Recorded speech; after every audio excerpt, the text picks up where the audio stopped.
अस्सलाम वालेकुम, my name is Syed Rahil Muzabbir और आज जो हम टॉपिक पढ़ रहे हैं that is Michelson Stoll experiment. दो साइंटिस्ट थे कैलिफोर्निया इंस्टीट्यूट ऑफ टेक्नोलॉजी में। जब ये वाटसन क्रिक मॉडल प्रेजेंट हो गया और फिर ये बहस शुरू हो गई कि रेप्लिकेशन का मेथड कैसे होता है, किस तरीके से रेप्लिकेशन का प्रोसीजर चलता है। वाटसन क्रिक ने कहा था कि सेमी कंजर्वेटिव मेथड है, तो फिर दो और मॉडल आ गए थे, कंजर्वेटिव और डिस्पर्सिव मॉडल।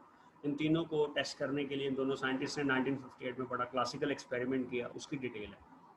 सो इन्होंने अपने एक्सपेरिमेंट में ये किया कि बैक्टीरिया को उन्होंने ग्रो करवाया एक ऐसे मीडियम में जिसमें नाइट्रोजन का हैवी आइसोटोप था।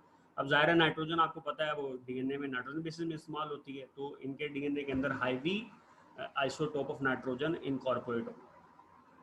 और बहुत सारी जनरेशन ज़ाहिर है इन्होंने उस कॉलोनी उसी मीडियम में प्रोड्यूस की और उनका डीएनए निकाल के जब टेस्ट किया तो ज़ाहिर है वो हैवी था डीएनए, वो हमेशा ट्यूब के बॉटम में ही आना था।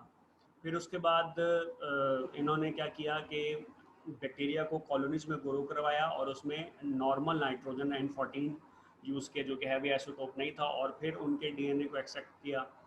ठीक है, और इस डीएनए को पोजीशनिंग देने के लिए कि हैवी है या लो डेंसिटी का है, इन्होंने यूज़ किया सीजियम क्लोराइड को। सीजियम क्लोराइड को जब यूज़ करते हैं और उसको मशीन के अंदर जब घुमाते हैं, जब सेंट्रीफ्यूगेशन प्रोवाइड करते हैं, तो सीजियम क्लोराइड अपने आप को अरेंज कर लेता है डेंसिटी के ऑर्डर में, यानी कि हैवी मॉलिक्यूल के साथ भी चला जाएगा और लाइटर मॉलिक्यूल के साथ भी अपने आप को वो एडजस्ट कर लेता है। अच्छा, पहले दो तरह के डीएनए वो हासिल कर चुके हैं, एक उस मीडियम से जिसमें हैवी आइसोटोप था नाइट्रोजन का, और एक उससे उसमें जिसमें नाइट्रोजन का लाइट आइसोटोप था। ठीक है जी, या लाइटर नाइट्रोजन उसमें यूज़ की गई थी। फिर उसके बाद उन्होंने क्या किया कि बैक्टीरिया को उन्होंने ट्रांसफ़र किया 15 वाले मीडियम से N14 वाले मीडियम के अंदर। ठीक है, और फिर डीएनए को उससे आइसोलेट करना शुरू कर दिया।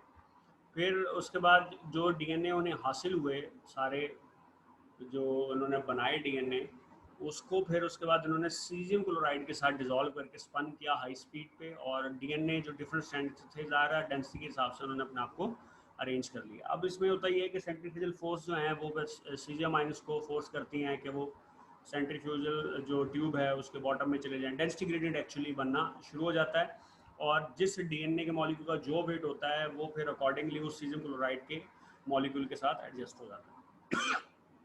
तो एक्चुअली फिर उन्होंने N15 वाले स्टैंड्स, ज़ाहिर है वो डेंसर थे, N14 वाले स्टैंड से जो N15 वाले स्टैंड्स हैं डीएनए के वो बॉटम में चले जाएंगे, और N14 वाले जो हैं वो अपर राउंड पर रहेंगे। अब देखिए ये अभी मैं समझाता हूँ ये एक्चुअली है क्या, कि ये रेप्लिकेशन का प्रोसीजर है क्या।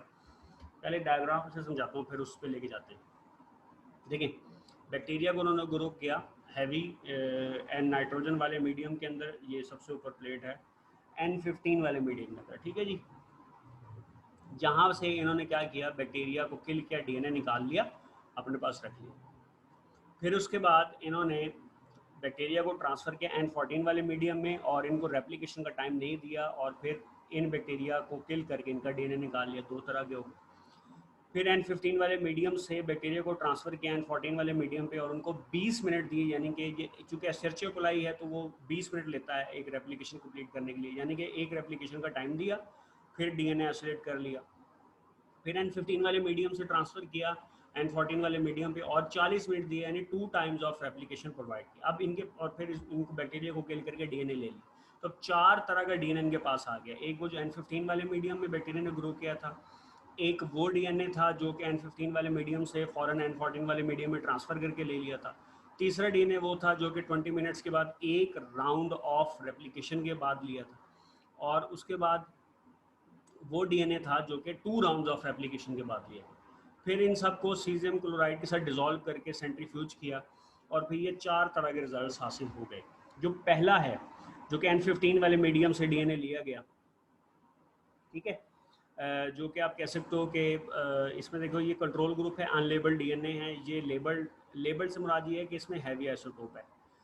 अब पहली ट्यूब के अंदर जो डीएनए मौजूद है वो एक्चुअली इस मीडियम से डीएनए है, यानी कि जब N15 वाले मीडियम से डीएनए ट्रांसफ़र किया N14 वाले मीडियम में, और रेप्लिकेशन का टाइम दिए बगैर डीएनए एक्सेप्ट कर लिया, तो ठीक है, एक वो है, और उसके बाद एक लेबल्ड पेरेंट है, यानी कि वो ये वाला मीडियम है जिसमें डेंसिटी ज़्यादा होगी तो ये बॉटम के अंदर आ जाएगा, बोथ स्ट्रैंड्स क्या होंगे, हैवी होंगे।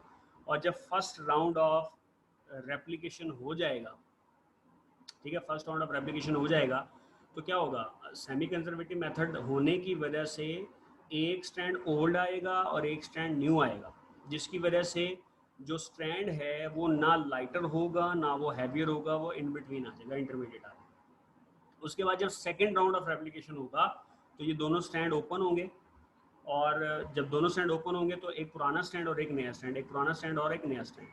अब हुआ ये कि F2 जनरेशन के अंदर एक उन्हें हाइब्रिड मिलेगा, हाइब्रिड ये सिमराज ये है कि इसमें एक ओल्ड स्टैंड और एक न्यू स्टैंड है, ठीक है। अगर सेमी कंजर्वेटिव है इसी वजह से एक हाइब्रिड स्टैंड प्रोड्यूस हुआ और एक न्यू स्टैंड प्रोड्यूस हुआ। अगर कंजर्वेटिव मेथड होता तो ये सारे के सारे जो स्टैंड्स हैं ये एक ही लेवल पे रहने चाहिए थे। जो N14 मीडियम में ग्रो किया वो लाइटर है, जो N15 मीडियम में ग्रो किया मुकम्मल तौर पे वो बॉटम में है, और जो फर्स्ट राउंड ऑफ रेप्लिकेशन के बाद हासिल हुआ ना वो लाइटर है ना वो हैवियर है, वो इंटरमीडिएट है। और जो 2 राउंड ऑफ रेप्लिकेशन के बाद हासिल हुआ वो एक हाइब्रिड है और एक उसके अंदर लाइटर है।